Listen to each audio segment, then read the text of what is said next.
Salut tout le monde, comment que ça va ce matin? Pour ma part, c'est écrit dans le titre, réparé le Kraton V6 et le Larlo. Entre la commande des pièces et l'obtention des pièces, on est aujourd'hui samedi Est-ce que mon truc est à jour là-bas? Le 15, nous sommes le 15 et j'ai passé effectivement la commande samedi dernier, ou vendredi, c'était un truc comme ça. Donc 8 jours. Après ça, c'était dispo, c'était en stock. Tant mieux. On a fait quoi? On a pris une cellule avant. Je n'ai pas pris le pare-choc exprès juste pour le petit bout qui manque. Et les renforts, ça je vais vous montrer tout à l'heure. Ici, ça allait encore plus vite. La vidéo de la casse est sortie. Yves l'a vu. Il a préparé le paquet. Il m'a demandé qu'est-ce qu'il faut. J'ai confirmé mercredi et vendredi, c'était déjà arrivé. Et pour la réponse, donc entre le Traxxas Sledge et le Arma Kraton, merci à. Il n'y en a que deux qui ont regardé, hein. Donc Monkey RC qui a regardé et qui a constaté que Traxxas est plus cher si tu fais les deux côtés. Mais si tu fais qu'un côté, effectivement, Traxxas est moins cher. On a ici triangle supérieur et inférieur qui reviennent donc en gros à, qu'est-ce qu'on avait dit, je crois 35 euros. Chez Traxxas, tu peux avoir qu'un seul triangle inférieur. Un triangle inférieur x 2, c'est plus cher que la paire chez Arma. Par contre, les supérieurs sont moins chers parce que ce sont juste des biellettes. Et l'autre truc, c'est que les biellettes, vous l'avez vu avec le crash que j'ai eu avec Rafouille, enfin quand Rafouille m'a ratatiné le Kraton, le Sledge, c'est qu'avec le X-Max, la biellette supérieure a cassé en deux, c'est un cylindre. Tu perces, tu mets une vis, tu coupes la tête, tu perces l'autre côté, tu visses l'autre côté dessus, basta, et ça a roulé encore et encore et encore. J'ai toujours la pièce dans la caisse à outils, on l'a replacée pour dire qu'on l'a remplacée et ça s'arrête là. Donc, un triangle inférieur. Et Axemeca. Axemeca, petit mini avantage Traxxas parce qu'il y a moins de protection à démonter pour y arriver. Et c'est vraiment tout petit, hein, donc on peut dire que c'est quasi ex-aequo. Prix des pièces, c'est ex-aequo aussi parce que comme on l'a dit, c'est moins cher si tu répares qu'un côté. Si tu dois réparer les deux, c'est plus cher chez Traxxas. Donc on va dire que c'est kiff-kiff plus ou moins. Après, c'est toujours bien sûr sympa de pouvoir changer qu'une petite pièce, enfin que de commander à part. Parce que l'histoire avec les deux, avec la paire de triangles, c'est bien beau d'avoir une paire gauche-droite. Ça me va sur les engins pas chers. Chez Obao, c'est 8 ou 10 euros la paire de triangles pour te dire. Donc là, tu te dis, ok.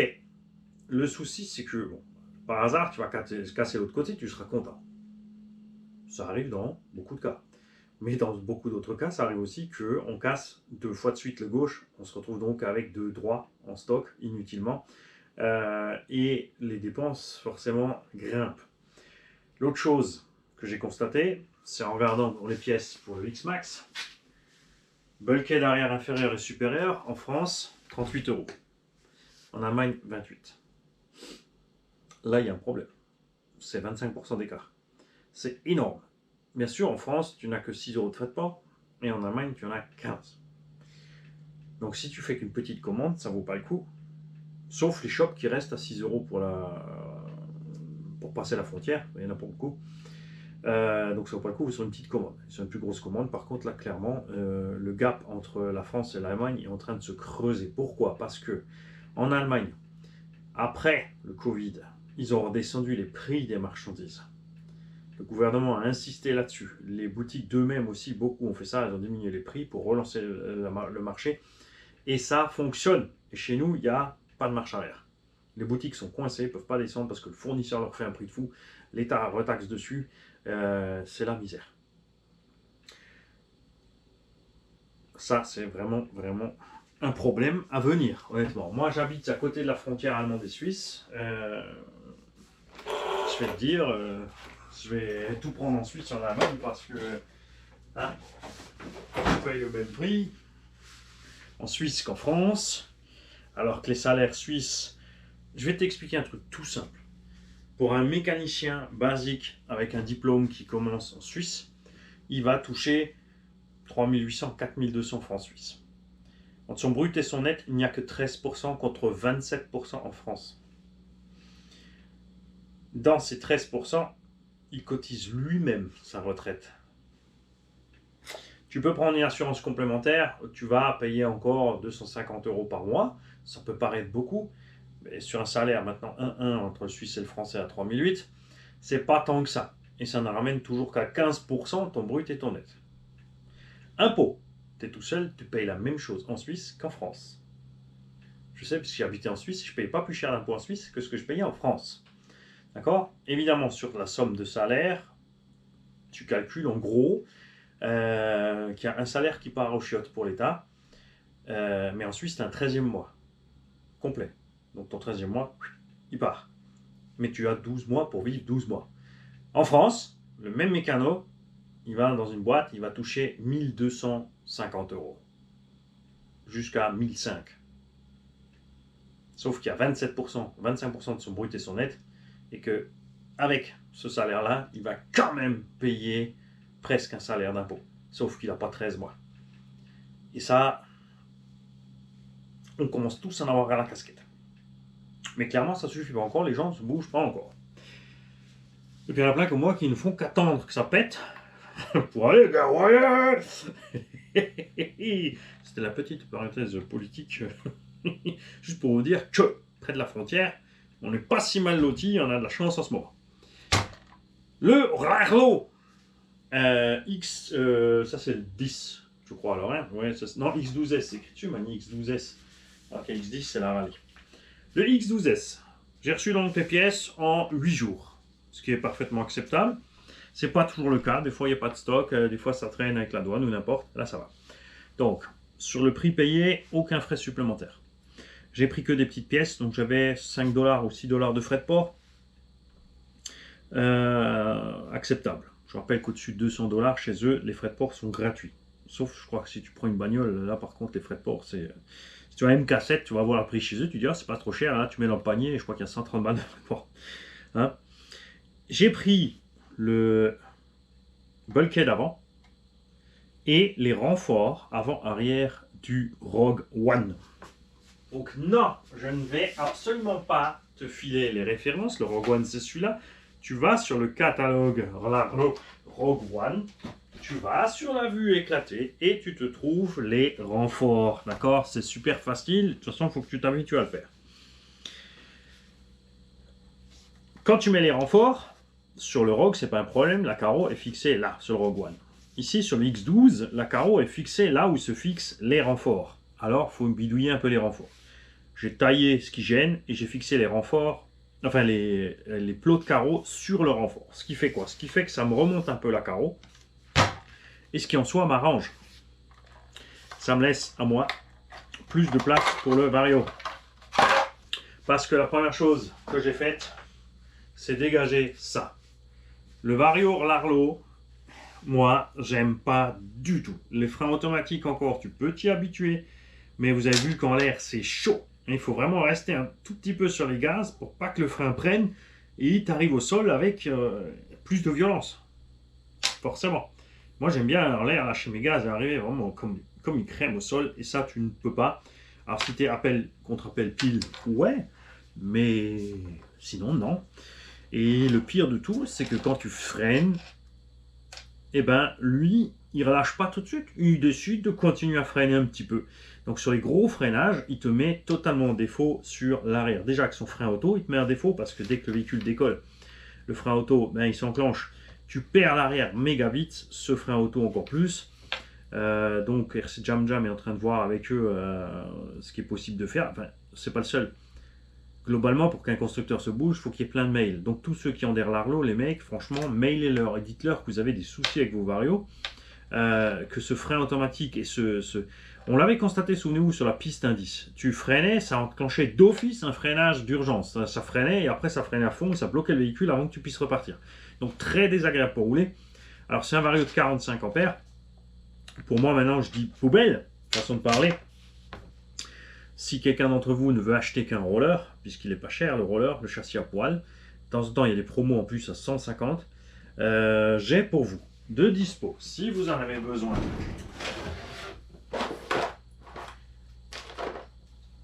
Donc, 2 combos entières Larlo. Ok? Je vais pousser le bouchon, je te mettrai la prise que tu veux dessus. Pour obtenir ces vario et moteur. C'est pas forcément Larlo, hein, c'est pas une mini voiture. Il va falloir me mettre un commentaire comme quoi je suis super, généreux, grandiose, magnifique, compétent et surtout modeste. Tu parles, rien du tout. Hein, il te faut un combo comme ça, tu m'envoies un mail, je peux mettre ça dans une enveloppe, Mondial Relais, ça te coûtera 5 € d'envoi, et ensuite, moi j'aimerais bien que tu laisses 5 € pour la caisse tombola, donc 10 € le combo. Ça roule? Hein, on fait ça? Ben, moi c'est ce que je vous propose, après vous faites ce que vous voulez. Je trouve que c'est sympa. Perso, je te conseille que tu passes sous la vidéo, dans les descriptifs, il y a le lien pour aller sur le site Larlo. Tu vas là-bas, avec ce lien, tu commandes ton châssis, comme ça ils savent que ça vient de chez nous, et ils continueront à nous offrir des machines que je peux vous offrir en tombola, puisque celle-là, elle partira en tombeau. Ce vario, on l'a donc viré pour un MH120. Non, je rigole, c'est le ventilo d'un MH120 qui avait cramé. Nous avons ici un Bwin 35 ampères. L'autre fait 45. Oh mon dieu, ça va aller moins vite. Non, le moteur ne dépasse pas les 35 de conso. Il n'y a aucun problème. Les anciens combos étaient tous en 35, ça marchait très bien. Alors c'est toujours mieux d'avoir une marge, bien sûr. Une marge, pourquoi? C'est que tu mets un gros pignon. Donc là, tu ne mets pas le gros pignon. Par contre, ce qui est bien là, c'est ça.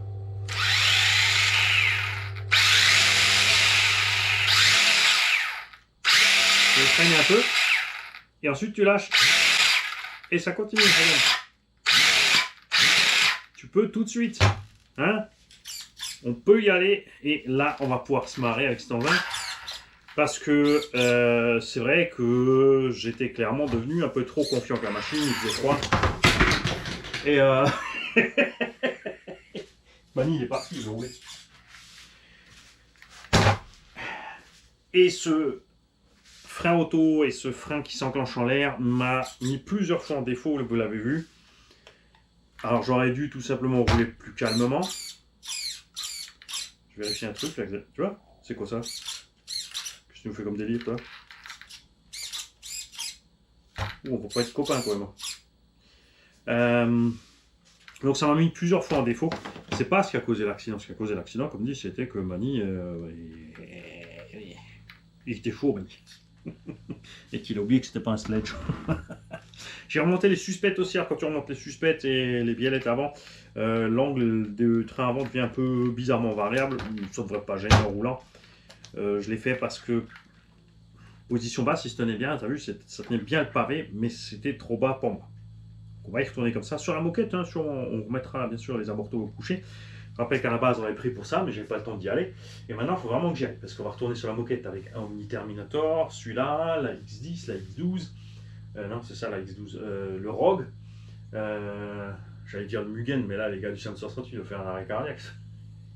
Ah oui, le petit W-Toy. N'oubliez pas qu'on a encore cette série de tombola contiendra encore ce petit W-Toy là que je vais préparer aussi pour aller sur le circuit piste et moquette. On va emmener tout et je vais faire un circuit. Alors, je vais faire une petite session sur le circuit moquette et après avec les machines plus grosses, c'est que les buggy, j'irai vite sur le circuit béton. Et on ira encore une fois, si j'ai le droit d'y aller, et si j'ai le temps, au TTRC 90, ça c'est sûr.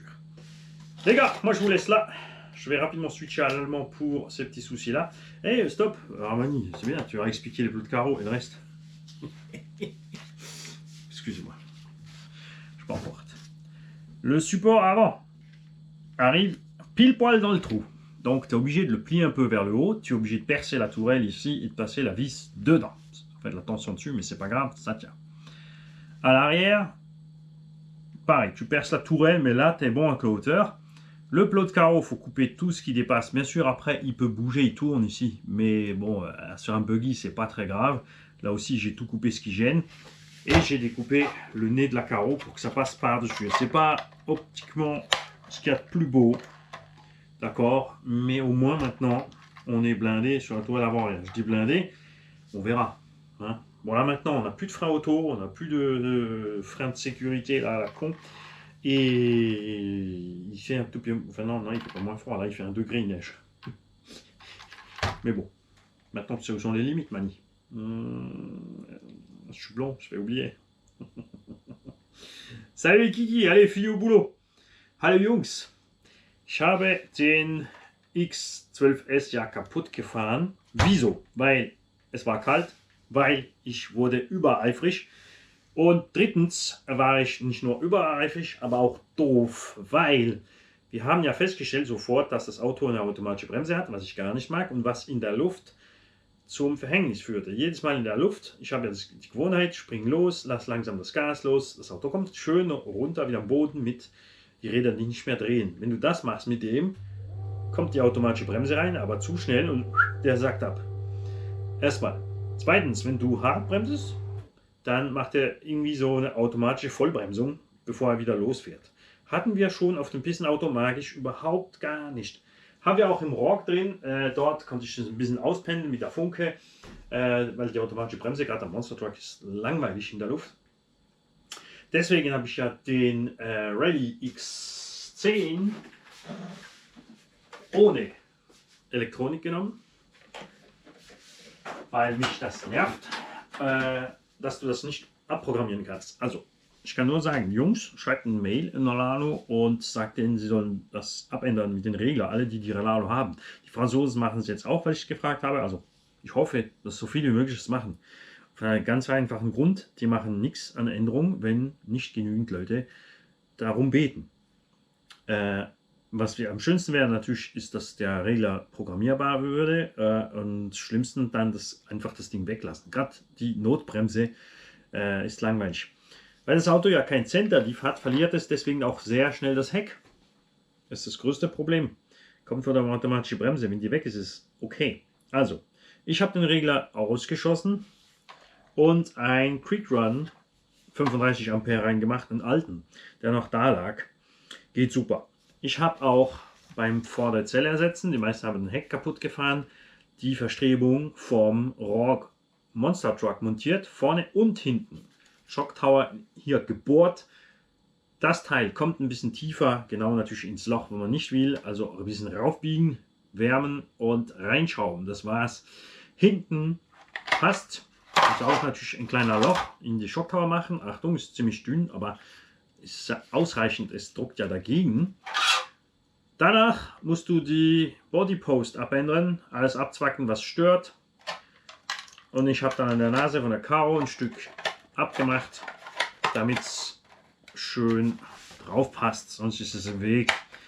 Daher ist die Karo ein bisschen höher. Mich stört es nicht, weil ich ja Regler und Lüfter hier darunter habe und so ist es mir recht. Ich habe jetzt mal die Dämpfung aufgestellt. Wahrscheinlich wird dann ein bisschen kiepriger, aber es war mir ein bisschen zu tief im Offroad. Natürlich wird das kein Problem. Ich habe ihn ja gekauft. Ich wollte ihn meistens ja probieren auf der Kunstrasestrecke. Ich hatte aber bis jetzt noch keine Zeit zu gehen. Und die Kunststoffe sind so hart, dass die Kugelpfannen überall ein bisschen hart gehen und dass die Dämpfung abbremst. Glaubst du das? Also, ich will wissen von euch, wer hat ein Relalo-Auto gekauft und welches? Wart ihr zufrieden oder nicht? Ich hatte ja die erste Buggy-Versionen, die waren nicht gut. Da haben sie sehr schnell abgeändert, das war toll. Jetzt ist der da, der ist toll. Omni Terminator ist für mich ein Hammerauto. Das fast auch. Das machen sie noch. Die arbeiten dran, um das zu verbessern. Es wäre natürlich toll gewesen, wie auf den Omni 3 Diff zu haben. Ehrlich gesagt, das wäre natürlich toll, super toll gewesen. Am kleinen Rock sowieso, weil der Monster Truck, der ist zu reaktiv am Gas mit dem starren Teil in der Mitte, aber ist okay. Also wirklich Omni Terminator, X10, X12 und Rock, bin ich zufrieden damit. Die älteren Versionen nicht so. Und was mir bei denen gar nicht passt, sind die On-Road-Autos. Sie sind zu schwer, vieles Gewicht für die Kurvenfahrt ist nicht gut für die Reifen und sowieso die Reifen, die sie haben, sogar die Optionalreifen, sind schlecht. Du kannst natürlich was draus machen, aber da muss ich sagen, jetzt, dass Karten die Nase vorne hat, sind viel billiger und die kannst du gerade so schnell fahren. Also, ich warte auf eure Kommentare. Ich will wissen, habt ihr ein X12, ein X10, ein Rogue One, ein Omni Terminator? Seid ihr zufrieden damit? Hattet ihr oder habt ihr vor, was zu kaufen von denen? Vergesst nicht, unter dem Video ist der Link von denen. Wenn du kaufen willst was denen, kann ich nur bitten, dass du auf den Link klickst darunter und dann deinen Ankauf machst. Somit wissen Sie, was es von mir kommt, weil wir kriegen ja regelmäßig geschenkt von den Autos, die ich dann euch wieder weitergeben kann im Gewinnspiel. Ist jetzt natürlich ein bisschen dreckig, weil wir waren in Sand für die erste Fahrt. Ich könnte jetzt sauber machen, bevor ich auf die Strecke gehe, damit es sauber aussieht. Ja, nee, ich warte mal. Vielleicht wird es noch schlimmer. Auf jeden Fall, wenn das Auto dann rausgeht als Gewinnspiel, ist es klar sauber. Jungs, macht's gut, habt Spaß. Und wie gesagt, es gibt dann im Gewinnspiel den Rogue One, den X10, 2 Omni Terminator, der X12 und den VL Toys hier Käfigauto, den ich sehr mag auch. Aber zuerst mal machen wir alle Fahrvideos von denen. Ich wünsche euch Jungs allen einen schönen Tag und bis bald.